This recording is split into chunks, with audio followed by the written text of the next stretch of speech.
Maybe I'm frustrated with the game. It's just the coach speaks stuff. It wears you out.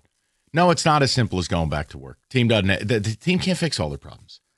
And the idea that you needed a reality check to know you're not the best in the NFC, I can't help you. You haven't won back-to-back games in 3 months. Can they get in the playoffs? Yes. Do I expect them to? No. Just like I didn't expect you to win that game yesterday. You're not that good. You want to cry about injuries? You can. You have a right when you don't have Kirby Joseph and Brian Branch. It's going to affect your team. Just like this week, short week, they're not going to have Devontae Adams and Puka's banged up. You know who's going to cry from? Nobody. Go win the game if you're so damn special. David, your thoughts early on, and then we'll get to the callers. What's going on? Yeah, it's also been annoying for me every week to hear Dan Campbell say, we just got to get better. We got to do this. We got to fix this one thing. And it's like, you're right.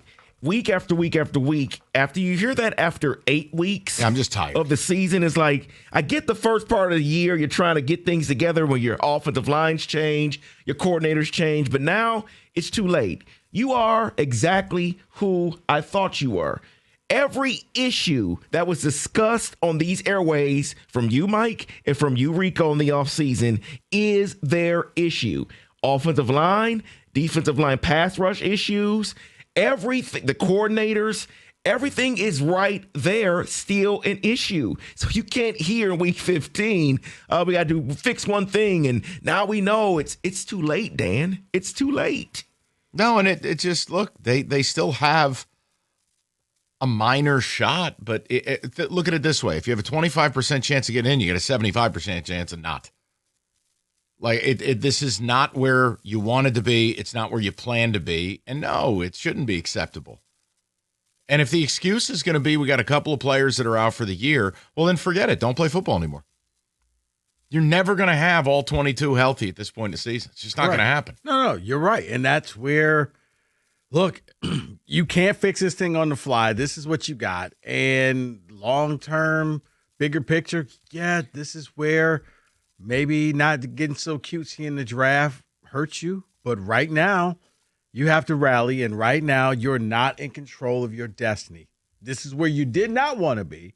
But it is, because even if you win all 3 games, doesn't guarantee you a spot in the playoffs. No, and look, I don't want to do the long view stuff, but I think it's part of the conversation when you and I talk about the window. Like, they're not in a great cap spot next year. That's why we wanted them to go all in this year or last year. Guys like Anzalone are going to be gone. Pieces up front on that O-line are going to be gone. You have a couple of players that I have open questions of what they'll be like when they get back. I mean, Kirby Joseph, this sounds like it's going to be the rest of his career he's going to deal with this. Brian Branch, you blow your Achilles out, you're really not going to be the same. Might be 90% of it, not going to be the same. Does Taylor Decker retire?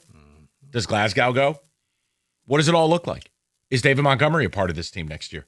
So when you start to really look at this stuff, yeah, barring a miracle Super Bowl run this year, this is going to be a big fork in the road offseason for them. Oh, yeah. Because this past offseason was a joke. Oh, and by the way, you don't have any third-round picks because you traded them. So also, that happened. I don't want to be too rough on this guy, but he hasn't been good, DJ Reed. No. Yikes. Let's just be honest. When he's been on the field this year, not good. Let's go to Phil, 97.1. Phil, you're batting leadoff. What's going on, buddy? Hey, Mike, how you doing? Good. Let me ask your opinion of something. You think Dan Campbell has, I don't want to say lost his way, but is starting to hit the panic button because of the fact maybe he's wondering that he shouldn't have taken away the offensive calls and try to coach at the same time? No, because the offense got better once he took the play calling. J-Mo's production got better with it. I think that goes hand in hand. No, okay. And I don't hear panic, but I wonder if there's an element of resignation in there. He can't say that publicly, but I mean, come on, turn the tape on. You haven't won a game back-to-back in 3 months. I'm surprised the hair hasn't fallen out of his head. Well, that, and then what do you think about this guy, Kelvin Shepard? Mike, I don't like him, and I'll tell you why. He he goes crazy when the defense makes a good play. Mike, these men make $2 million plus a year. That is their job, Mike. I understand and he goes that. nuts. But Phil, hold on. Think about it this way.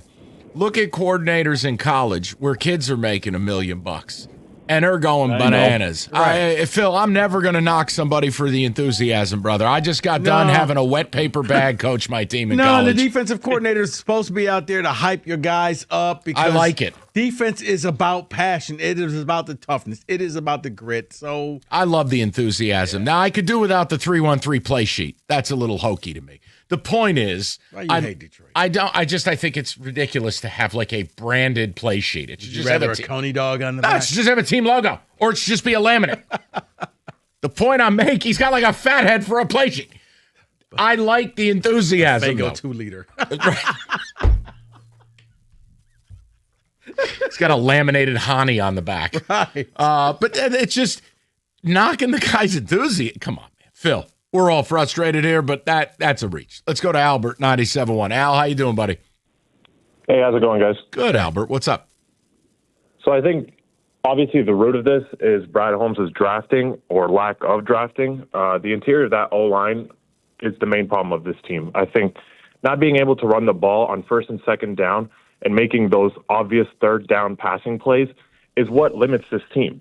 And I think on defense, we knew this was going to be a shootout. There was no secret about that. I think DJ Reed obviously is no upgrade over Carlton Davis, but when you're giving wide receivers like Devontae Adams and Puka Nacua 5 seconds to run routes because there's no pass rush, of course guys are going to get burned. I mean, come on, we've got no pass rush even when we blitz. Now we're leaving guys on islands and we're not even getting to the QB on a blitz. No, and listen, you're nailing it here. But I want to ask you something different. You said something I agree with, and it's something I asked Cookies.